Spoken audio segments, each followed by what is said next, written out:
In this video, I'm going to reveal to you a simple 7-step system that will allow you to last as long as you want in the bedroom, never blowing your load and the moment too soon again, making you the reason for their sexual satisfaction and allowing for a deeper sexual connection than ever before. And the best part? It's completely free, which means it requires no special pills, potions, or lotions. Trust me, in desperation, wanting a solution, I have spent literally thousands of dollars hunting down the best of them all from a handful of different adult stores, physically and online, only to end up with side effects or maybe even decreasing my pleasure, or worse, decreasing their pleasure. This system will work for anyone at any age, and there is no special exercise, especially the infamous and overprescribed Kegel. And there's no special program either for you to follow for weeks or months just to see results. In fact, the results are immediate. Now, the only time required is watching this video and putting all the 7 steps into practice the next time you're in the bedroom getting freaky. Now, each step is just as vital as the next. They will complement each other, so make sure you don't skip any of them. So the most difficult part to all of this is going to be remembering the steps when you're in the heat of the moment. That is the biggest challenge. But you're going to be able to draw upon them like tools on a tool belt, so to speak. And this is obviously going to require some practice, but it's always going to be best to have the tool belt than not. Now, it's not even like you won't know any of the steps. In fact, you will know all of them. I bet you will know all of them, but you most likely forget to use them, or at least as many of them as you probably should be, again, when you're in the heat of the moment. And before you know it, it might be too late. Now, I'll be explaining it in a super simple and easy to remember way that you have never heard of before. Plus, this system is an acronym that spells out something I know you desire. See if you can guess what the word is before we get to the end of the video. Now, why should you even care about improving your bedroom stamina? And heck, why should you even listen to me? Now, as a former and fellow 2-pump chump, I was distraught every fucking time I would ejaculate way too soon. Disappointing, not just me, but especially my partner as well. I felt like I was the reason for our sexual dissatisfaction in the bedroom that literally bled into the rest of our life. Imagine going to light some fireworks, and before you even get there, they all of a sudden just go off. Or imagine every time you open a fizzy drink of some sort, it erupts in your face. I mean, sure, the goal was to get the fireworks going off, and yes, maybe to get the drink, but not like that, and probably not so quick. This is what your partner is experiencing every time you blow it too soon. But if you're in the same boat as me, then you know I don't need to explain that to you. Maybe the first couple of times it happens, no biggie, but after a while, there seems to be less motive to come back for more. When it comes to the bedroom, that feeling is emasculating. As men, we are expected, quite frankly, we're required to perform, not just in life, but the bedroom as well. And if not, let's be honest, fellas, the next candidate will be sought after to fill those needs. Now, I had enough, and I became obsessed with finding answers to improving my sexual performance. So much so, once I found the answers, I started a business called Total Man to help others through educational content, coaching, and products, scaling the company to turning over millions. Now, that's just to say that we're obviously doing something right, and I found the keys to success. Now, to explain this 7-step game plan of sorts, imagine that this balance scale represents your sexual performance, more specifically, the very thing that directly influences your performance, and that is your nervous system. Now, just like this scale, there are 2 primary sides with your nervous system that I'm sure you've probably heard of before, and that is the parasympathetic and the sympathetic nervous system. See, the parasympathetic nervous system is known for directing blood flow and signals to parts of our body, allowing for resting, digesting, growing, and you guessed it, procreating, aka sex. But to make this easier to remember, I'm going to switch out this term for resting and or relaxing. Then we have the sympathetic nervous system. This one is known for directing blood and signals to parts of our body, allowing us to, you probably guessed it, fight, flee, or freeze. In other words, too much to this side, and it may direct blood away from parts of our body responsible for the previous points, including sex. In saying that though, it's important to understand that this system is also, confusingly I'll admit, responsible for getting us aroused in the first place, but even getting us to climax at all. Now, to make the sympathetic nervous system easier to remember, I'm going to refer or switch this term out for intense or aroused or stressed. Now, both of these systems are crucial to the entirety of your sexual performance, hence the balance scale. Now, your ability to get and stay hard until you're ready to climax is literally a progressive balancing act, starting from one side of the scale and working your way to the other side. Now, each side of the scale will hold a jar that will be filled with sand, both at different levels, highlighted on the front, representing different steps or actions taken either in the bedroom and even life that will affect your bedroom performance. Now, certain actions or steps taken is, let's say, sand entering the jar, and this will inevitably tip the scale in one direction or the other, influencing your performance. Now let's illustrate your progression of sex. Imagine a gauge going from the left to the right. On the very left, we've got little to no arousal or erection. Next is achieving an erection at all. Next is maintaining hardness and control. And next is the point of no return. Simply meaning, past this point, it is usually inevitable that you will progress a lot faster to climax. And then finally, climax. Now with this gauge, you can see that the scale needs to first be tipped just the right amount to the left side to achieve an erection at all. But too much to the left, in other words, if you're too relaxed or not even aroused enough, then it will be difficult to achieve an erection at all. Now, this might be the result of maybe low libido for various mood or health or even relationship reasons. It could even be from consuming too much of a substance, for example, alcohol or weed, even prescription medications like SSRIs. Now, other things that will tip the scales just the right amount to the left are various factors to do with your health and your ability to regulate stress, mentally, emotionally, and even physically. But it's important to understand that difficulty in achieving an erection is not just from the scales being tipped to the very left, but the scales may also be tipped too much to the right side. In other words, leaning too much into the intense or aroused system. Now, this could be a result of too much stress mentally, emotionally, and or physically. And believe it or not, there is such a thing as being over aroused. Either stress or over arousal can lead to some level of erectile dysfunction and, yes, premature ejaculation. Now, if anyone that's thinking, what the heck does over arousal even mean? All right, let me explain really quickly. This is just one example of so many.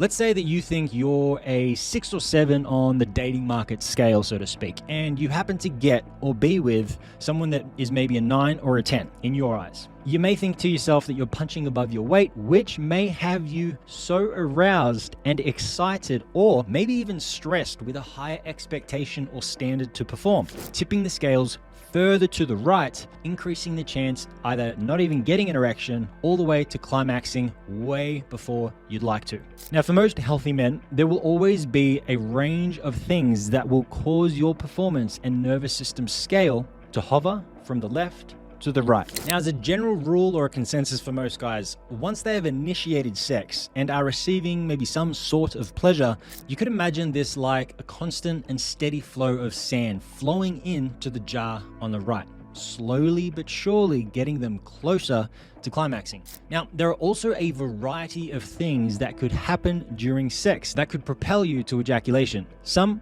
might not even be in your control, such as your partner doing something that surprises you and pushes you over the edge, but there is also plenty that you can do and will have control over. This is where the 7-step system comes in that you will learn how to master in the next part of this video. Now, ignoring or even doing the opposite of the very same steps can lead to climaxing way before you want. Let's get into step number 1. Now, to fully grasp this step, we need to go go-karting.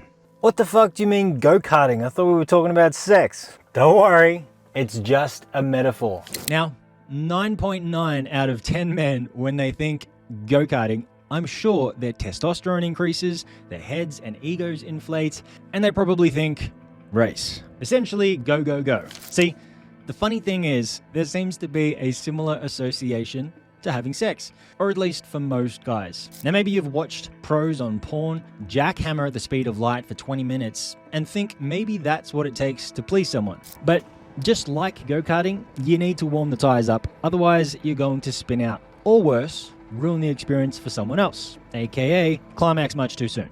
That makes step number 1, speed. Now to keep the ball in your court and to stay in control, slow the down. And in time, believe it or not, as your sensory input becomes more acclimated, or once the tires have warmed up, so to speak, you may be able to speed up without spinning out. Now remember how I said that these steps could also be ignored or even reversed that could lead to climaxing way too soon? So far with speed, I don't think I need to spell that one out any further. Even better yet, try to disconnect the potential mental model of go-karting when it comes to the bedroom and instead replace it with something a little more, let's say, leisurely, like a drive in the hills. I want you to remember this the next time you're getting freaky in the bedroom. Calm, relaxed, flowing with the mountain, slowing down for the twists and turns, enjoying yourself, and yes, maybe even hitting some straights with a bit of speed. Now, once you've addressed step number 1 and start slow, like I said, you can always speed things up later. Next is step number 2. So what do you think happens to someone when they are startled by someone else? Maybe by being scared, such as a prank. Shh.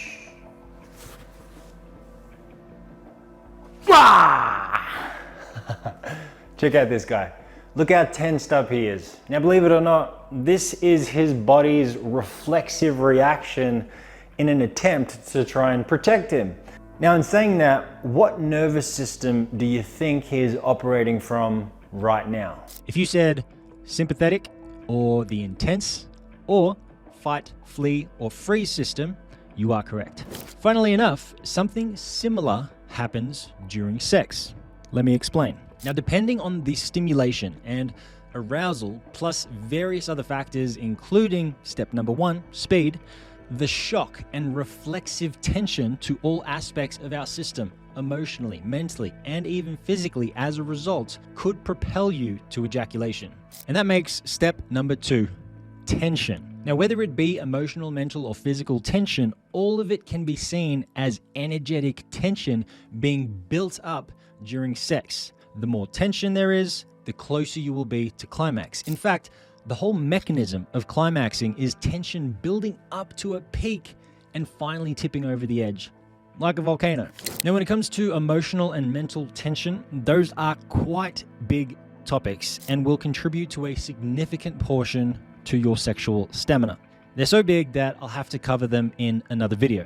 For now though, I'd like to point out some physical tension you may not even be aware of. Otherwise, even coupled with literally all other steps in this system, not taking care of this one, you will lose control. Now, the most obvious one that is directly associated to sex is the pelvic floor. But here's where so many guys get it wrong or get advice from the wrong places only to make things even worse. For example, the infamous Kegel. This is an overprescribed exercise of contracting the pelvic floor. Now, if you're not sure what this is, it's simply engaging the muscles responsible for, one example, holding back urine. Now that you know what that is, the issue is when guys hear this as a potential solution, it's executed in desperation to get results. I get it, you're most likely a high achiever. So you go all out and treat this like an exercise in the gym.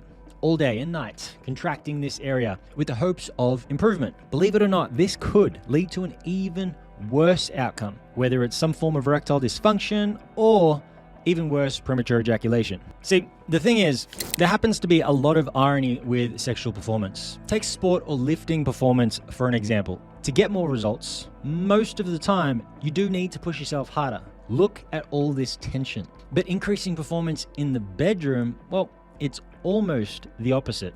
Staying cool as a cucumber and not triggering your nervous system to potentially think, maybe you're under attack, okay? This is the key. Now, the benefits to pelvic floor exercises, there are only a couple of reasons. Number 1, increasing strength. If you have pelvic floor weakness. And believe it or not, I'm sure majority of men have more than enough pelvic floor strength.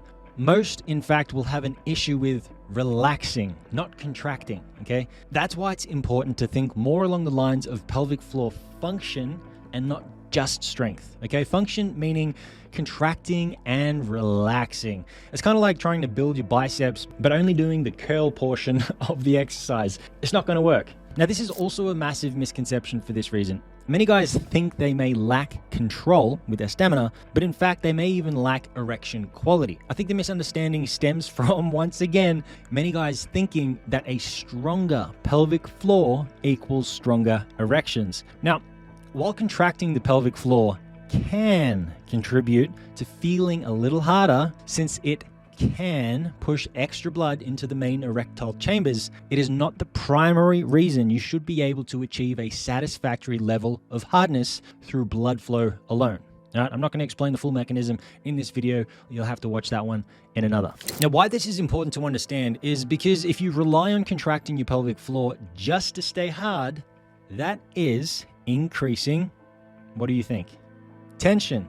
And as you now know, the more tension, the closer you will be to climaxing. In fact, the pelvic floor is directly connected to another part of the nervous system that is directly associated to getting you to climax. You can almost look at contracting the pelvic floor the same as stepping on an accelerator pedal, kind of like the accelerator pedal of your stamina. Now, if constantly needing to use your pelvic floor just to stay hard sounds like you, then you may have some work to do with your erection quality, potentially not even your stamina. And for that, check out my other videos on hardness. Now, benefit number 2 of the Kegel is knowing what contracting actually feels like, so you know what it's like not to contract, aka relax. If anything, using different muscles, requiring a bit more control, and it's almost like more of a pushing sensation. Now, the last point I want to make about physical tension and keeping it as low as possible to maintain control is your physical capabilities. In other words, your fitness.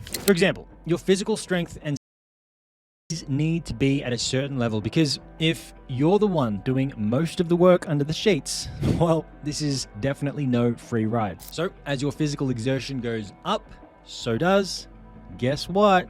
Your physical tension. But what if you were so fit, or rather sexually fit, that jackhammering at the speed of light was a breeze in the park, almost like a warm-up? You can imagine that there is not as much tension, right?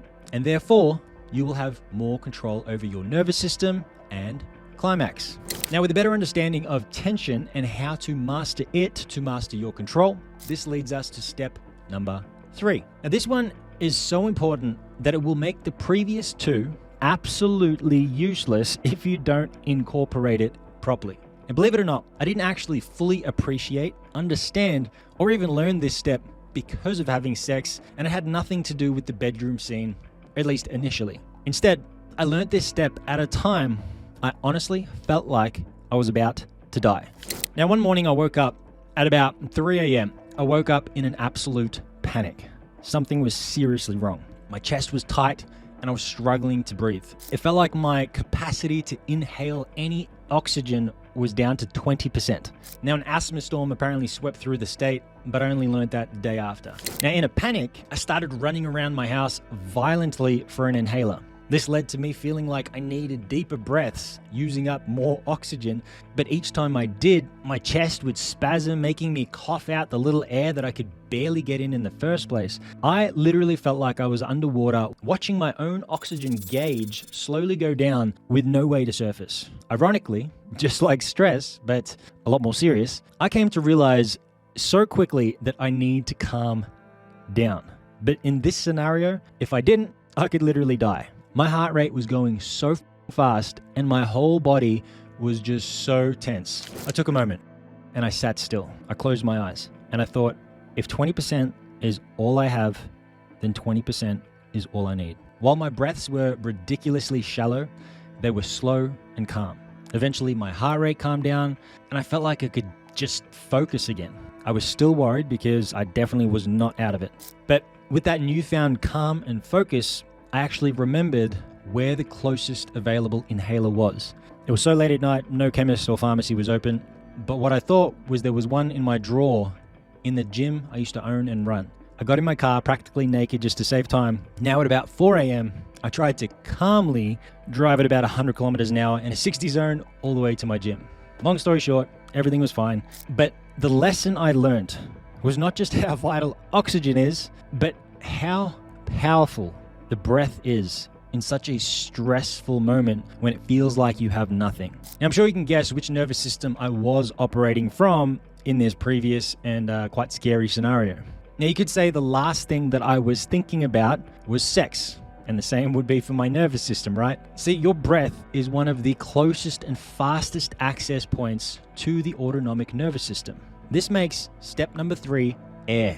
Now, for most of the day and even during exercise, you probably don't even think about your breath too much, right? It happens automatically. But just like your heart rate, it increases to meet demand and decreases in due time. The same can happen during sex. You may be so in the moment, though, that you forget to breathe, or at least deeply and slowly. So as intensity ramps up, so will your heart rate and breath. But the thing is, you have way more control over your breath. So use it. And yes, this is obviously going to take some coordinating through conscious effort while having sex. And that is regardless of your speed or tension.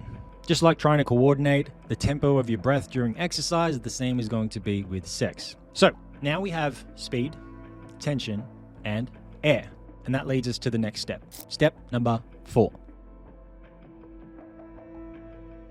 Now this one I did learn in the bedroom, quite an embarrassing way. It's super obvious, but you'll come to realize why it's not, again, when you're in the heat of the moment, or at least for me.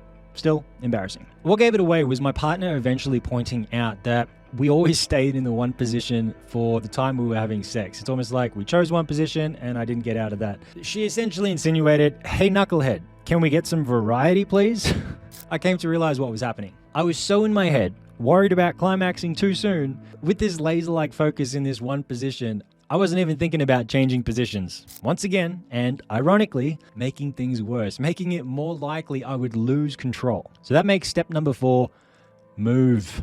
Now, moving and changing positions can also provide some breathing room just to cool the jets off, just to give you some space from stimulation. Now, it's not only going to have you momentarily slow down, you're most likely going to ease up the tension as well. Now, this may not come naturally to you, especially in the moment, and even more so when you can see and feel that they are clearly feeling good with whatever you're doing. That's probably one of the hardest moments to stop or change positions or even slow down. But put it this way, moving and stopping the pleasure for a moment is, let's call it, a small sacrifice for the long-term gain.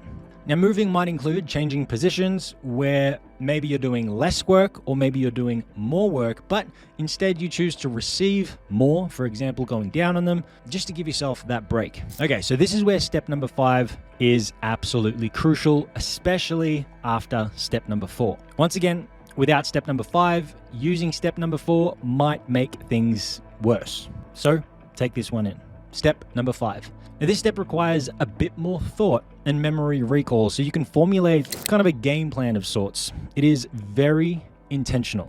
However, the trick to this one is not making it seem like a game plan, all right? Because if you don't do this one properly, your sex will become boring and predictable. All right, pay attention to not let that happen. Now, where I went wrong for many years were a couple things. One, not being intentional about this step, and 2, not taking the lead as much, but this is going to vary from relationship to relationship. Sure, it's fun and spontaneous to let them call the shots, but if that means that the whole experience is cut short, only leading to disappointment, well, maybe it's wise to take a little bit of a different approach. Or at the very least, take the lead in the beginning, again, until your stimulation kind of gets acclimated. Now, as you've had sex over the years, I'm sure you've got a pretty good idea on the things that you like and you don't like, including the things that may get you off quicker and the things that provide you with a little more control. If you have no idea, then start taking notes, because here is what to do next.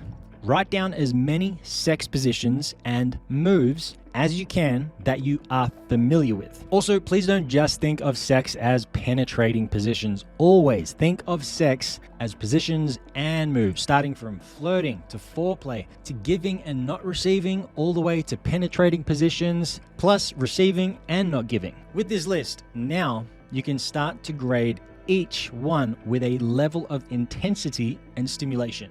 Let's call it a range between 1 and 10. Now, 1 being you don't even progress towards climaxing, but it could be pleasing them, progressing them closer to climax. Let's call 5 maybe you're both receiving pleasure, but it's something you could maintain decent control with. And let's say 10 is something like 5 more seconds of this and you'll be over the edge. That makes step number 5, identify.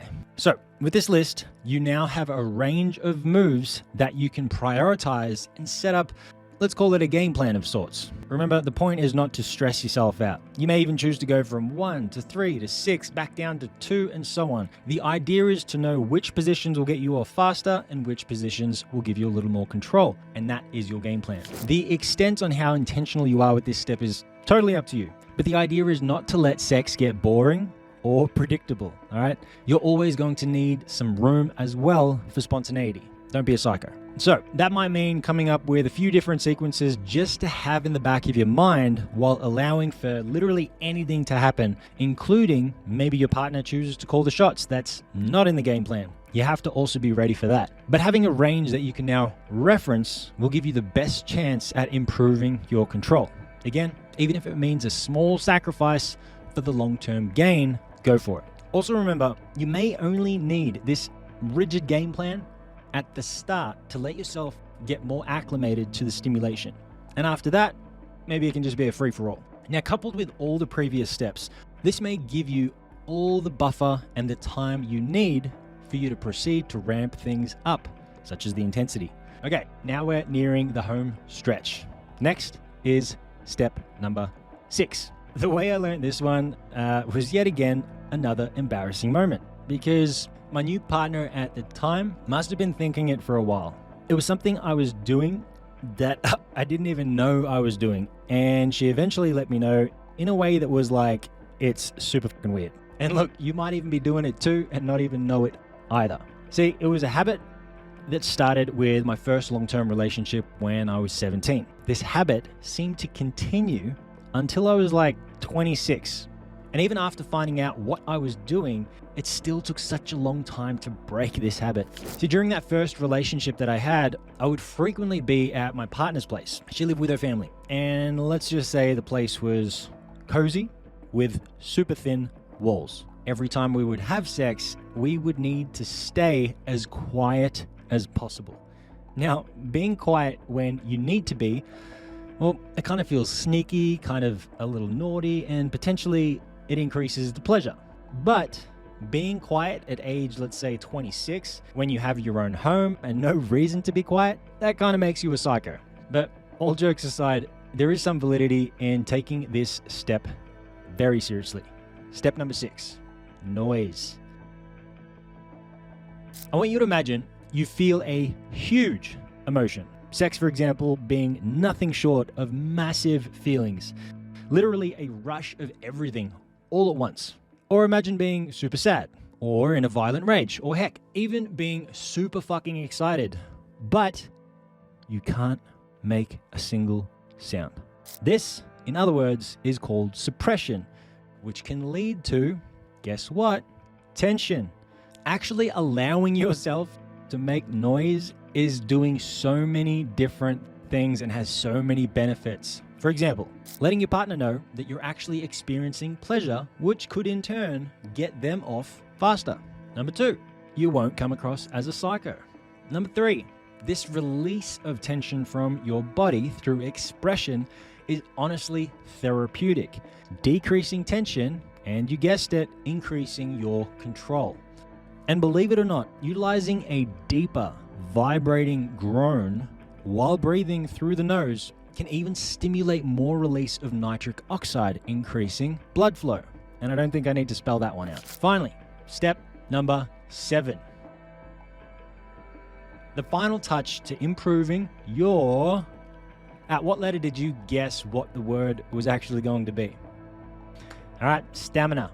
You'll come to realize, like I did, that not only does this particular step and the entire act of balancing your nervous system relate to your sexual performance, but your entire life, from everyday living, dealing with the good times and the bad, but also things like performing for work, sports, hobbies, just about everything.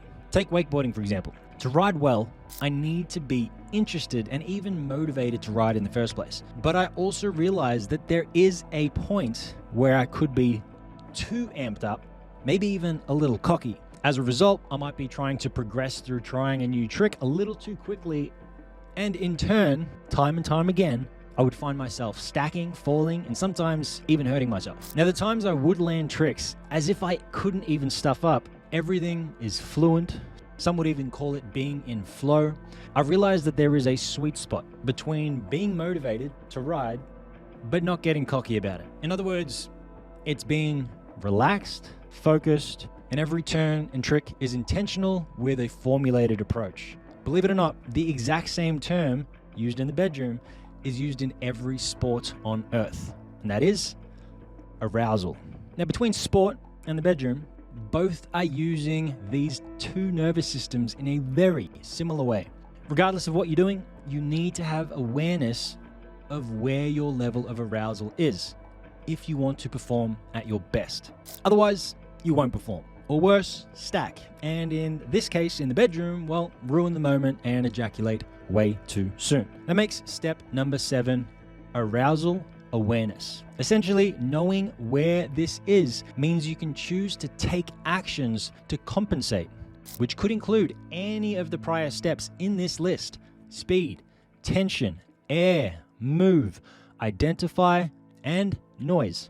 But to know where to go and what to do, you need to know where you are. Now, having that awareness is obviously going to take practice, but just like having a needle gauge, you'll get more accurate every time you are more intentional about this, giving you more control. So ultimately, longer sex does not equate to better sex. Better sex equates to better sex. And if having more control allows you to ejaculate when and how you want at the best time possible, then this is the recipe for deeper, more connected, and better sex. So utilizing all 7 steps is just a piece to this stamina puzzle, but it is without a doubt going to take your performance to the next level, and the best part, immediately. Remember, I said that this 7-step system was a game plan that could provide instant results the next time you're in the bedroom. Well, this game plan mainly covers the physical, in the moment actions you can take. Unfortunately though, this system may be absolutely useless and may feel like none of the steps are working if you have some deeper work to do on an emotional and mental level. Plus, depending on your health and lifestyle, this could also have a massive impact behind the scenes on your ability to maintain control under the sheets. So, if you want to find out if you have any of these issues emotionally, mentally, or physically, and learn how to get on top of them once and for all, check out this video. If you would like more videos like this one, plus a whole library of content that was even removed from YouTube, check out totalmanperformance.com. Plus, gain access to an entire 4-week-long video course on how to increase the size of your lad. It's 100% free, and I promise it is real. Enjoy, and I'll see you in the next video.